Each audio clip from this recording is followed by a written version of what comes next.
Halo, selamat pagi saudara. Senang sekali saya Emir Syahpurba dapat kembali di hadapan Anda dalam perbincangan hangat di program Sapa Sumut. Sapa Sumut hari ini saudara kita akan berbincang dengan seorang mantan pegawai swasta yang mencoba peruntungan berbisnis gitar bekas di Medan. Nah, kita akan berbincang dengan Bang Ferdi. Baik, terima kasih Bang Ferdi Terima sudah kasih. hadir di studio Kompas TV pada hari ini. Apa kabar? Ya, baik. Terima kasih Pak sudah mengundang saya kemari. Baik. Terkait sedang ramai nih Bang Firdy terkait dengan gelombang isu PHK yang kian hari sepertinya kian merasakan ya. Apalagi bagi para anak muda yang mulai ingin masuk ke dunia kerja itu pada risau nih Bang. Nah Abang kan sebagai seorang mantan pegawai swasta yang kini fokus di bidang usaha ya Bang ya. Iya, betul. Mungkin sebelum kita jauh berbincang mengenai isu ini, bisa Abang ceritakan terlebih dahulu latar belakang Abang dulunya bekerja sebagai apa dan saat ini fokus di bidang usaha seperti apa? Oke, terima kasih. Nama saya Ferdi. Latar belakang saya itu sebelumnya adalah seorang pegawai swasta. Saya sudah sekitar dari 2010 sampai 2022 menekuni bidang sales. Ya, terakhir saya menjabat sebagai supervisor di salah satu dealer otomotif di Medan gitu. Ya, saya berani melangkah untuk menjadi seorang usaha itu sejak 2 tahun belakangan ini dan kenapa saya keluar dari itu karena memang ada satu hal yang membuat saya nggak nyaman sebagai seorang pegawai atau karyawan itu Pak. Baik, saat ini kan seperti yang sudah saya katakan di awal, isu gelombang PHK di mana-mana, banyak perusahaan yang merumahkan para karyawannya. Lalu, bagaimana pandangan Abang sebagai seorang mantan karyawan dulunya bekerja di perusahaan besar?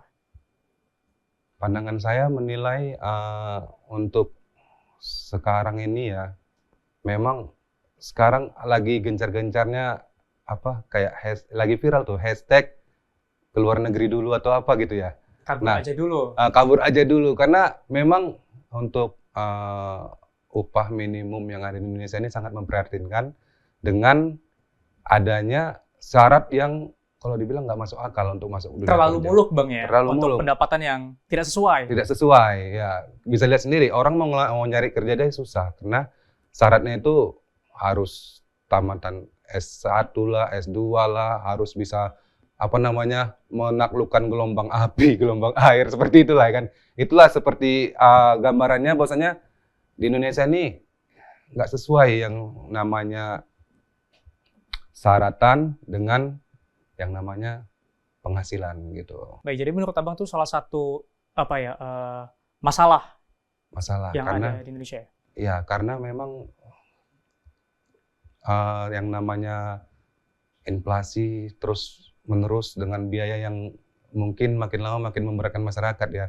Saya rasa upah UMR sekarang ini belum mencukupi dalam tanda kutip untuk membiayai semua itu.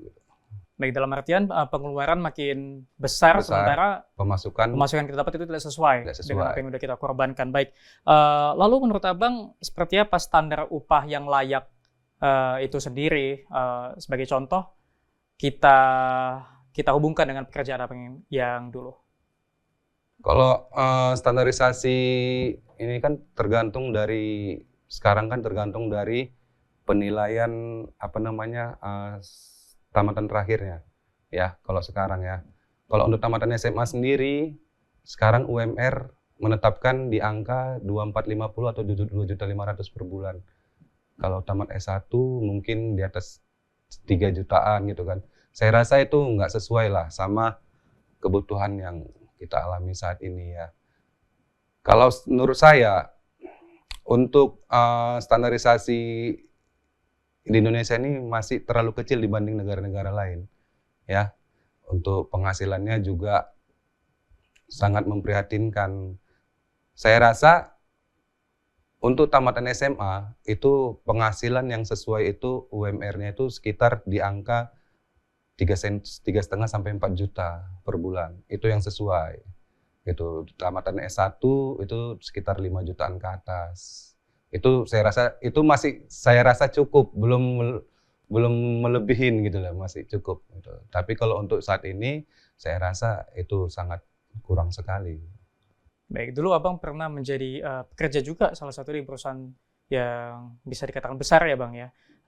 Tentunya Abang juga memiliki kesinambungan dengan para pekerja sekarang yang mungkin upahnya masih belum cukup dengan usaha yang mereka keluarkan. Dan sebenarnya apa yang menjadi alasan Abang itu untuk berani terjun ke dunia usaha, khususnya sekarang ini Abang fokus di apa ya, bidang bisa dikatakan bidang usaha kreatif ya Bang ya, karena menjual apa, gitar-gitar yang Pre-love. pre-love ya, ataupun sudah dipakai oleh pemilik sebelumnya.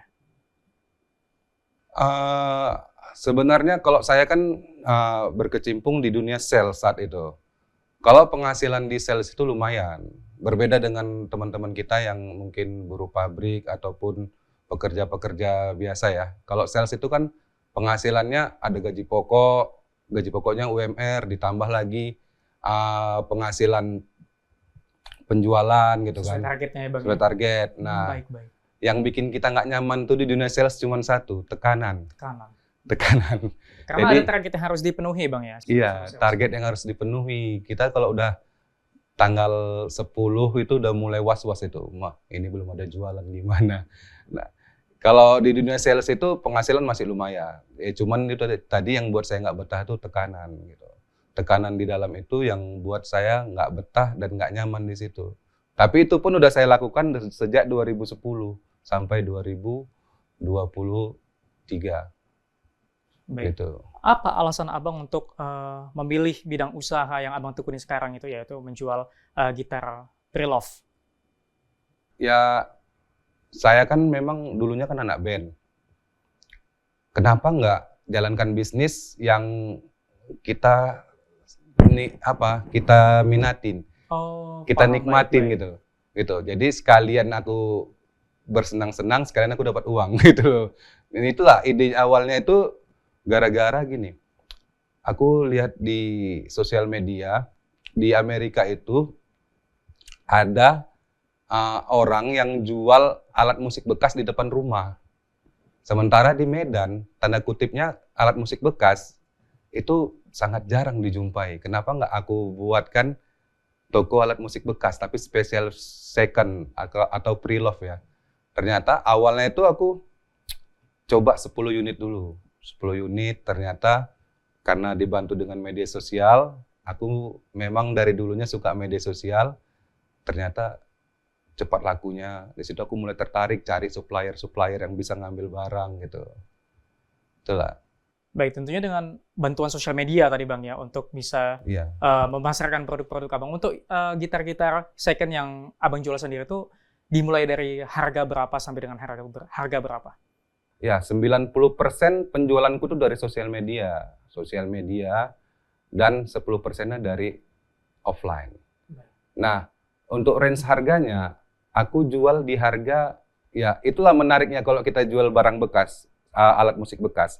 Seandainya dia beli baru harganya 3 juta, ya kan? Kita jual bisa di harga cuma 1.500.000 atau 1.400.000, ya sekitar 50% atau 60% lebih murah dibanding dia beli baru. Dengan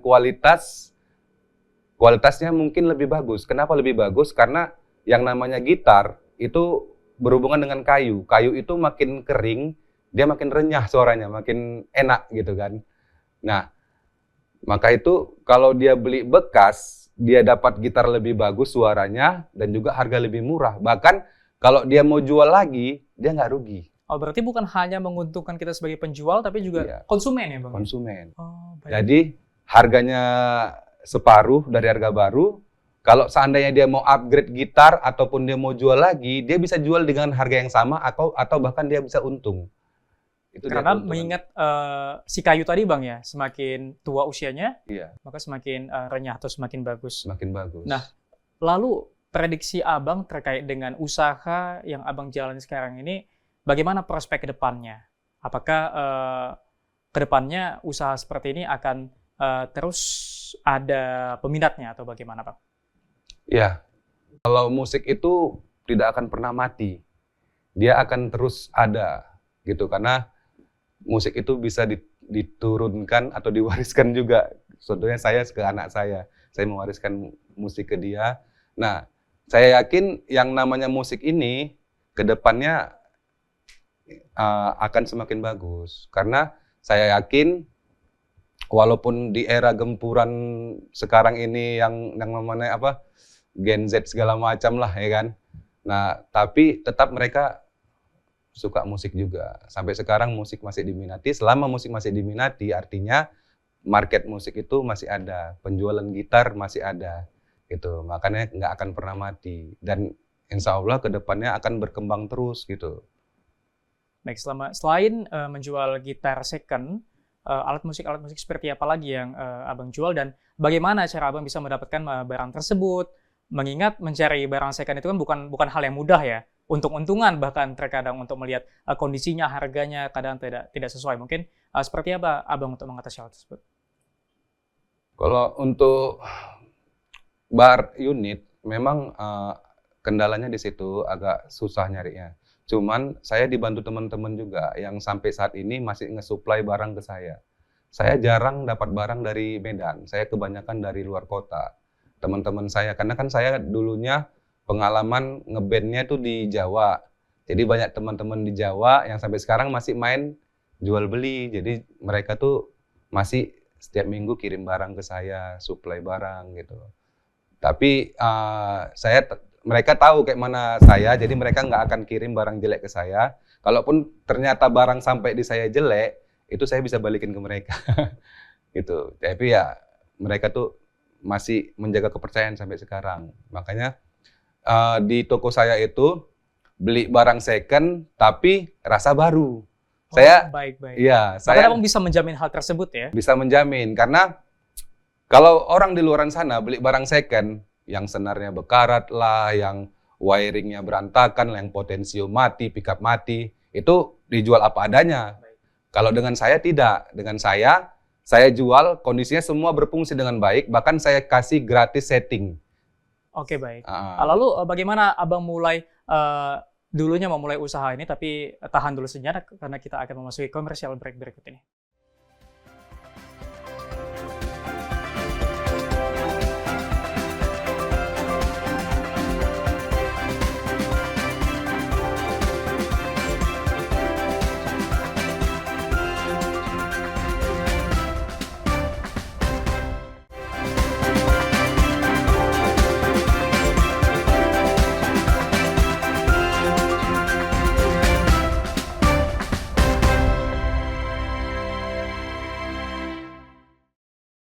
Masih bersama saya Emir Syahpurba dalam program Sapa Sumut. Kita lanjutkan perbincangan kita tadi, Bang Ferdi, terkait dengan bagaimana Abang memulai usaha jual beli gitar second ini pertama kali itu bagaimana?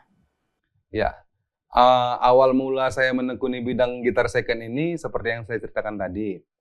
Berawal dari ini, searching-searching di media sosial, saya melihat ada di luar negeri itu jual gitar second di depan rumah. Kenapa nggak saya buat di sini gitu? Karena di Medan ini belum ada gitu. Saya bilang toko, tanda kutipnya toko ya, bukan rumahan. Toko yang menjual spesialis alat musik bekas. Nah dari situ saya terinspirasi untuk cobalah dulu buat berawal dari 10 unit pertama. Dulu karena saya pemain bass, saya beli hanya bass dulu semua 10 unit. Ada video pertama saya kalau dilihat di TikTok itu video pertama saya itu sama saya jualan 10 unit bass itu ada saya videoin. Gitu. Nah, berawal dari situ ternyata responnya bagus dari media sosial dan dalam waktu sekejap 10 unit bass itu habis. Saya mikir ini market bagus. Awalnya sebelum saya punya supplier, saya cari-cari dulu di Medan yang jual gitar ataupun bass bekas, saya datangin, saya beli, lalu saya jual lagi gitu. Dan akhirnya lama-kelamaan barang makin banyak dan sekarang totalnya ada di pajangan tuh 100 unit lebih gitu. Yang dipajang di toko saya gitu. Tokonya nggak besar, kecil aja. Tapi ya barangnya padat sih buat situ. Ya. Baik, lalu untuk gitar second sendiri pasti ada plus minus lah dengan gitar baru Bang ya. Lalu bagaimana cara Abang itu bisa merecycle ataupun menjamin bahwasannya produk yang menjual itu kualitasnya masih oke, masih bagus meskipun itu barang second? Iya. Nah, yang pertama tadi saya sebutkan, yang namanya barang second, kayu pasti lebih matang dan rasanya pasti lebih enak. Ya musisi pasti tahu lah itu ya. Namanya barang second, itu kayunya lebih bagus dibanding baru. Karena kalau baru tuh kayunya masih basah, belum tahu hasil keringnya gimana kan. Nah, yang kedua, barang second itu 50% harga lebih murah, ya kan? Harga lebih murah dibanding baru 50% sampai 60%. Bahkan kalau kita beli, kita jual dengan harga yang sama lagi pun bisa. Nah, yang ketiga, barang second itu saya pastikan semua berfungsi dengan baik, normal, bahkan itu dalam mengerjakan satu gitar tuh saya bisa menghabiskan waktu 3 jam untuk membersihkannya. Semua saya ganti baru, senarnya baru, potensionya saya pastikan semua berfungsi normal, namanya wiring itu. Terus saya setting lagi truss rod-nya, saya testing lagi saddle-nya. Jadi maaf cakap gini, orang beli di toko saya, dia mau langsung manggung pun bisa. Karena nggak ada PR lagi, udah langsung on aja gitu, udah langsung standby aja, langsung main udah bisa. Karena senar baru, sound-nya udah pasti oke gitu. Itu kan tentu harus memiliki pengetahuan khusus terkait hal tersebut kan. Lalu dari mana ataupun bagaimana Bang bisa mendapatkan ilmu untuk memperlakukan gitar-gitar second ini supaya kondisinya masih prima? Saya dulunya anak band. Jadi saya tahu gimana cara menghargai alat musik itu. Karena walaupun saya penjual, saya katakan gitar yang saya jual itu adalah gitar kesayangan saya juga. Jadi gimana cara saya memperlakukan orang yang saya sayangi. Saya buat dia secantik mungkin, saya buat dia seenak mungkin. Nah, itulah tugas saya. Jadi itu berdasarkan pengalaman. Karena saya kan dari SMP udah bergelut di dunia musik. Jadi pengalaman demi pengalaman itulah yang mengajari saya sehingga saya bisa untuk merecycle barang itu menjadi seperti baru. Jadi dia beli baru sama beli second itu sama. Bahkan suaranya lebih enak yang second. Nah, seperti itu, Pak. Nah, baik. Saya lihat Abang sudah menikmati ataupun menekuni bidang usaha yang Abang jalankan saat ini. Lalu bila kita bandingkan dengan pekerjaan Abang sebagai pegawai pada saat dulu, itu plus minusnya apa Bang dengan Abang yang menjalankan wirausaha saat ini? Ya, menjadi seorang karyawan juga bagus karena saya juga awal mulanya dari seorang karyawan itu mendapatkan modal usaha. Jadi saya nggak bilang usaha yang namanya pekerja itu nggak bagus, bagus.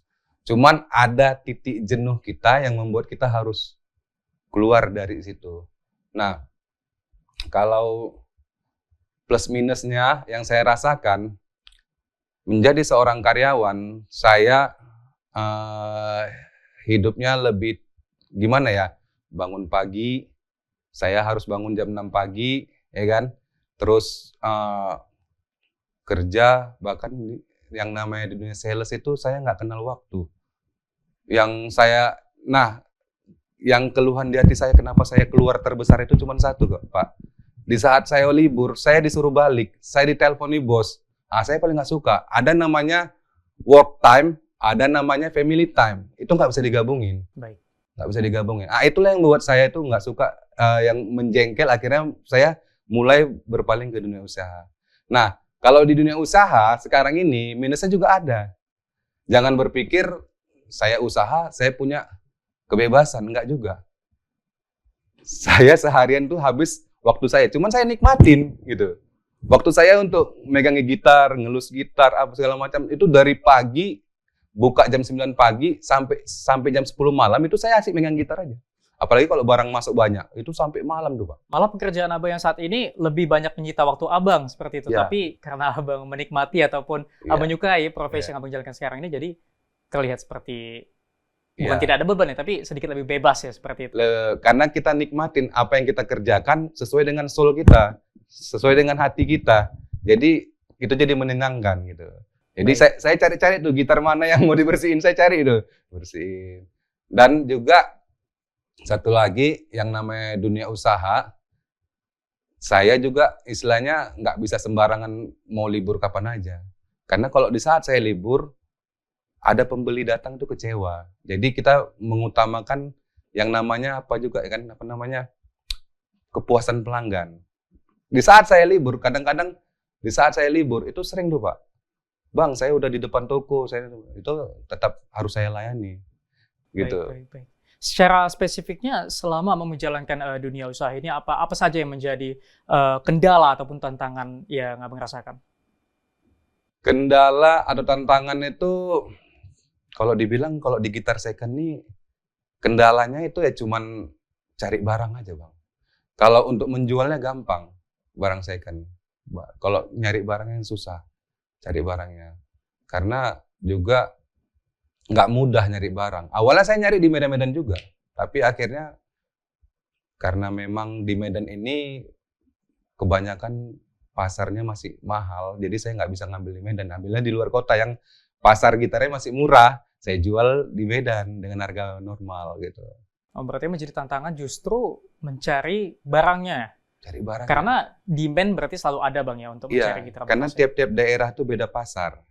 Contohnya di Jawa sama di Medan, itu pasarnya beda. Harga gitar misalnya gitar A sama di sana harganya sekian, di sini harganya beda. Kalau kita ngambil di sini, kita mau jual lagi susah karena masih ketinggian. Kita ambil dari kota ini dengan market pasar yang lebih rendah, kita jual kemari.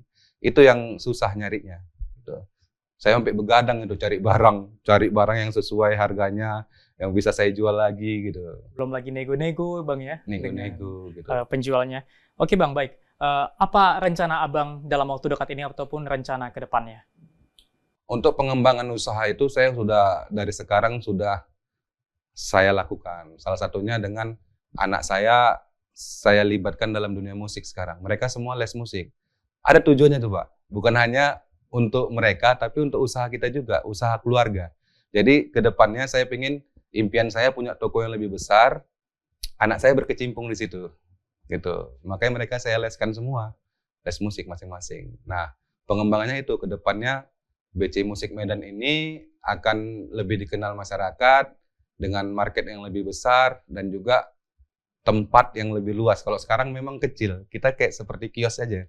Impian saya punya tempat yang besar sehingga saya bisa memasok barang lebih banyak lagi dan lebih banyak jenisnya lagi. Mungkin ke depannya yang sekarang kan kita main gitar, bass, drum, mungkin ke depannya nanti mau main keyboard kah, mau apa, biola segala macam. Lebih banyak lagi pengembangannya dengan tempat space yang lebih besar. Dan gitu. masih dengan segmentasi menjual barang second tadi Bang ya? Iya.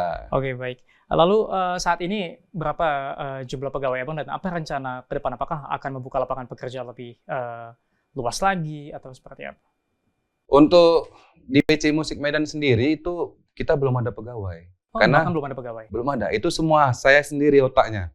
Saya yang cari barang, saya yang cleaning, saya yang servis, saya marketing. Semuanya saya. Jadi semuanya masih bisa saya lakukan. Karena apa? Karena tempatnya masih nggak begitu besar. Tapi nanti ke depannya kalau tempatnya udah besar, barang udah terlalu banyak, mungkin saya nggak sanggup sendiri, saya pasti nanti bakal butuh orang. Baik. Nah, itulah tujuan saya, kenapa anak saya leskan musik semua, supaya bisa bantu saya nantinya. Jadi mereka lah jadi keluarga saya yang bantu gitu. Baik, sebagai penutup pada perbincangan kita pada hari ini, apa yang menjadi pesan dari Abang kepada para pejuang, para pekerja yang ada di Kota Medan? Ya, kalau menurut saya, bekerjalah dengan hati. Kalau kita udah nggak bekerja dengan hati, jadi nggak nyaman, itu yang buat kita nggak betah. Kan gitu kan. Nah, kalaupun kita udah nggak nyaman, kita kalau bisa cari usaha yang sesuai dengan hobi kita atau soul kita atau keinginan kita. Itu lebih menikmati dibandingkan kita. Karena saya sebelum usaha musik ini, saya udah banyak menggeluti usaha yang bukan bidang saya, tapi akhirnya gagal semua. Akhirnya saya coba tekunin bisnis yang sesuai dengan hobi saya saja. Dan alhamdulillah sampai sekarang itu makin berkembang gitu. Baik, karena terima kasih. Tidak terasa perbincangan kita cukup hangat ya dan cukup menarik karena mengingat pekerjaan dunia kerja yang kian dilanda gelombang PHK. Terima kasih banyak Bang Firdy sudah hadir di Studio Kompas pada hari ini. Ya, itu tadi pemirsa perbincangan kita dengan pemuda yang berasal dari Kota Medan yang kreatif dan mampu menciptakan peluang usaha di tengah kerasnya dunia kerja saat ini. Baik, Saya Emir Syahpurba pamit undur diri, tetap saksikan program-program yang ada di Kompas TV, independen, terpercaya.